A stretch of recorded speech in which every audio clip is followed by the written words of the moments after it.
கிறிஸ்துவுக்குள் அன்பான சகோதரிகளே, உங்கள் அனைவரையும் இயேசு கிறிஸ்துவின் நாமத்தினால் வாழ்த்துகிறேன், வரவேற்கிறேன்.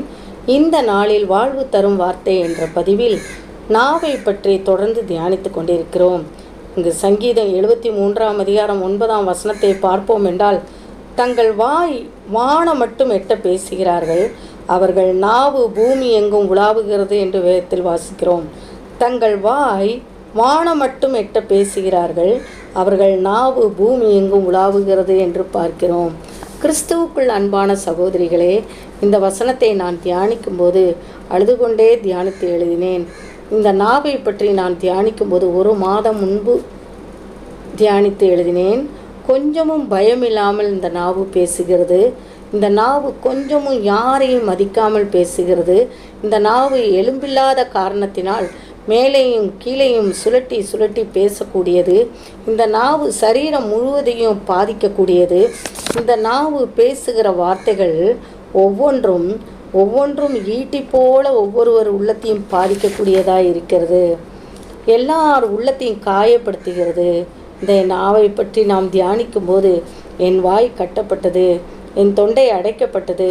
இந்த 1 வாரம் என் வாயின் கட்டினால் எத்தனை வார்த்தைகள் நான் பேசாமல் இருந்திருப்பேன், எத்தனை மற்றவர்களை துன்புறுத்தியிருப்பேன், எத்தனை வார்த்தைகள் புறங்கூறி இருப்பேன் என்பதை எல்லா காரியத்தையும் நான் தியானித்து பார்த்தேன்.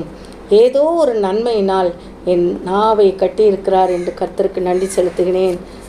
தயவு செய்து நாம் நம் நாவை காத்து கொள்ள வேண்டும்.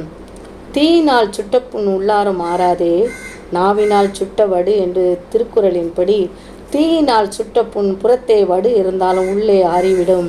ஆனால் நாவினால் கூறிய தீய சொற்கள், கடும் சொற்கள், அந்த வடுவானது நம்மால் ஒருவர் உள்ளம் ஒரு முறை காயப்பட்டு விட்டால் காயப்பட்டதுதான். ஆதலால் நாவை பாதுகாத்து கொள்வோம். கர்த்தருக்கு பிரியமாய் ஜீவிப்போம். கர்த்தர் நம்ம ஒவ்வொரு குடும்பத்தோடையும் இருப்பாராக.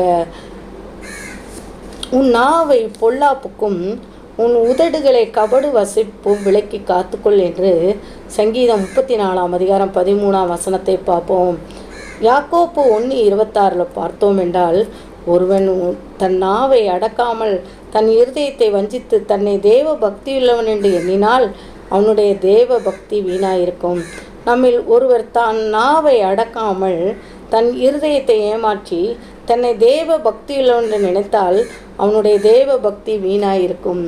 கபடி என்பது என்ன என்றால், சூழ்ச்சி, சதி செய்யும் மனம். கள்ளங்கபடம் இல்லாதவர் என்றால் இது போன்ற தீய எண்ணங்கள் இல்லாத மனமுடையவர் என்று கள்ளங்கபடம் இல்லாதவர்களை பற்றி சொல்கிறது, பொருள் சொல்லுகிறது. அவர்களுடைய பொருள் என்ன என்றால், கள்ளங்கபடம் இல்லாதவர் என்றவர்களுடைய பொருள் என்னவென்றால் சூதுவாது இல்லாதவர், கள்ளங்கபடு, சூதுவாது ஒன்றுமே அறியாதவர்கள். அவர்களுக்கு எது பேச வேண்டும், எதை சொல்ல வேண்டும் என்று அறியாதவர்கள் தன் மனம் போக்கில் பேசுவார்கள். அவர்களைத்தான் கள்ளங்கபடம் இல்லாதவர் என்பார்கள். திருட்டுத்தனமாக வஞ்சனை, சூழ்ச்சி, சதி செய்யும் மனம் இல்லாதவர்கள். இப்படிப்பட்டவர்கள் தான் கள்ளங்கபடு இல்லாதவர்கள். கர்த்தருக்கு பிரியமான சகோதரிகளே, நாம் இந்த நாவை பாதுகாத்து கொள்ள வேண்டும் என்று விரும்புகிறேன். எல்லா மனுஷரும் சந்தோஷமாய் இருக்க வேண்டும் என்று விரும்புகிறவர்கள் எல்லோரும் நன்மையை காண வேண்டும் என்று இருப்பார்கள்.